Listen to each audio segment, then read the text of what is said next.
ಏನು ಅಂತಂದ್ರೆ 2 ದಿನದಿಂದ ನನ್ನ ಎಂಗೇಜ್ಮೆಂಟ್ ಆಯ್ತು ನನ್ನ ಬೆಸ್ಟ್ ಫ್ರೆಂಡ್ ರಾಘವ್ ಅವ್ರ ಜೊತೆಗೆ. ಅನ್ಫಾರ್ಚುನೇಟ್ಲಿ ನಮ್ಗೆ ನಮ್ಮ ಎಂಗೇಜ್ಮೆಂಟ್ ನ ಅಟೆಂಡ್ ಮಾಡಕ್ ಆಗ್ಲಿಲ್ಲ, ಬಿಕಾಸ್ ನಮ್ಗೆ ಯಾರು ಇನ್ಫಾರ್ಮ್ ಮಾಡಿರ್ಲಿಲ್ಲ ನಮ್ಮ ಎಂಗೇಜ್ಮೆಂಟ್ ಅಂತ. ಒಂದಷ್ಟು ಪೇಜಸ್ ಅವರು ನಮ್ದು ಬರ್ತ್ಡೇಗೆ ಅಂತ ಹಾಕಿದ ಫೋಟೋಸ್ಗಳನ್ನ ತಗೊಂಡು ಇವ್ರದ್ದು ಎಂಗೇಜ್ಮೆಂಟ್ ಆಯ್ತು, ಇವ್ರ ಬಾಯ್ ಫ್ರೆಂಡ್ ಇವರು ಅನುಶ್ರೀ ಅವ್ರ ಮದ್ವೆ ಆಯ್ತು, ಈಗ ಅನುಪಮನ್ ಎಂಗೇಜ್ಮೆಂಟ್ ಆಗಿದೆ ಅಂತ ಎಲ್ಲ ಕಡೆ ಹಾಕ್ತಾರೆ. ಬಟ್ ನಂಗೆ ಬೇಜಾರಾಗಿದೆ ಏನಂತ ಅಂದ್ರೆ, ಇಷ್ಟೆಲ್ಲ ನಮ್ಗೆ AI ಎಲ್ಲ ಇರ್ಬೇಕಂದ್ರೆ, ನಾವ್ ಇಷ್ಟೆಲ್ಲ ಮುಂದುವರೆದಿರ್ಬೇಕಂದ್ರೆ ಅಟ್ಲೀಸ್ಟ್ ಒಂದ್ ಒಳ್ಳೆ ಇಮೇಜ್ ಕ್ರಿಯೇಟ್ ಮಾಡಿ, ರಿಂಗ್ ಹಾಕೋತರ ಒಂದ್ ಇಮೇಜ್ ಏನಾದ್ರು ಇಟ್ಟು ನಮ್ಗೆ ಕಂಗ್ರಾಚುಲೇಷನ್ಸ್ ಅಂತ ವಿಶಸ್ ಕಳ್ಸಿದ್ರೆ ಇನ್ನು ಖುಷಿಯಾಗಿರೋದು. ಬಟ್ ಇನ್ನೂ ಟೈಮ್ ಇದೆ, ಬೇಕಿದ್ರೆ ನೀವು ಅದೇ ತರ ಮದ್ವೆ. ನಾನು ಏನ್ ಹೇಳ್ತಾ ಇದ್ದೆ ಅಂತಂದ್ರೆ, 2 days ಇಂದ ಎಂಗೇಜ್ಮೆಂಟ್ ಆಗಿದೆ. ಇಮಿಡಿಯೇಟ್ ಮದುವೆ ಮಾಡ್ಸಕ್ ಹೋಗ್ಬೇಡಿ, ಯಾಕಂದ್ರೆ ಸ್ವಲ್ಪ ಡೌಟ್ ಆಗತ್ತೆ. ಅಂದ್ರೆ ಒಂದ್ ಟ್ರಾಕ್ಷನ್ ನಿಮ್ಗೆ ಆಲ್ರೆಡಿ ಸಿಕ್ಕಿರುತ್ತೆ, ಒಂದ್ ಲೈಕು ಕಾಮೆಂಟ್ ಒಂದಷ್ಟು ಸಿಕ್ಕಿರುತ್ತಲ್ಲ.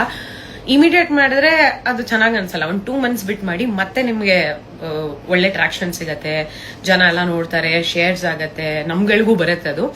ಬಟ್ ನನಗೆ ಅದೇ ಬೇಜಾರಾಗಿದ್ದು. ಬಟ್ ಎನಿವೇ, ಮದ್ವೆ 2 months ಬಿಟ್ಟು ಮಾಡಿ, ಏಸ್ಥೆಟಿಕ್ ಬ್ಯಾಕ್ ಡ್ರಾಪು, ನಮಗೆ ಟ್ರೆಡಿಷನಲ್ ಔಟ್ಫಿಟ್ ಎಲ್ಲ ಹಾಕಿ ಮದುವೆ ಪೋಸ್ಟ್ ನ ಕ್ರಿಯೇಟ್ ಮಾಡಿ, ಆಮೇಲೆ ನೀವು 2 months ಆದ್ಮೇಲೆ ಎಲ್ಲ ಕಡೆ ಪೋಸ್ಟ್ ಮಾಡ್ಬೋದು. ಅಂಡ್ ಆಲ್ಸೋ ಇಫ್ ಪಾಸಿಬಲ್ ನಾನು ಮತ್ತೆ ರಾಘವ್ನ ಕರೀರಿ ಮದ್ವೆಗೆ. ಖಂಡಿತವಾಗ್ಲೂ ಬಂದು ನಾವು ಅಟೆಂಡ್ ಮಾಡ್ತೀವಿ. ಖುಷಿ ಆಗತ್ತೆ ನಮ್ಗೆ, ನೀವು ಇಷ್ಟೆಲ್ಲ ಇಂಟ್ರೆಸ್ಟ್ ತೋರಿಸ್ತಿರಲ್ಲ, ಒಂದು ಲೈಕ್ಸಿಗೆ, ಕಾಮೆಂಟ್ಸಿಗೆ, ನಿಮ್ ಪೇಜ್ ಸ್ವಲ್ಪ ರೀಚ್ ಆಗ್ಲಿ ಅನ್ನೋ ಕಾರಣಕ್ಕೆ ಇಷ್ಟೆಲ್ಲ ಬೇರೆಯವ್ರ ಪರ್ಸನಲ್ ಲೈಫ್ ಇಂಟ್ರೆಸ್ಟ್ ತೋರಿಸ್ತೀರಾ, ಎಂಗೇಜ್ಮೆಂಟ್ ಅಲ್ಲಿ ಇಂಟ್ರೆಸ್ಟ್ ತೋರಿಸ್ತೀರಾ. ಸೊ ನನ್ ಮದ್ವೆಲಿ ಎಷ್ಟು ಇಂಟ್ರೆಸ್ಟ್ ತೋರಿಸ್ತೀರಾ ಅಂತ ನೋಡಕ್ ಆಸೆ. So please invite us. Thank you.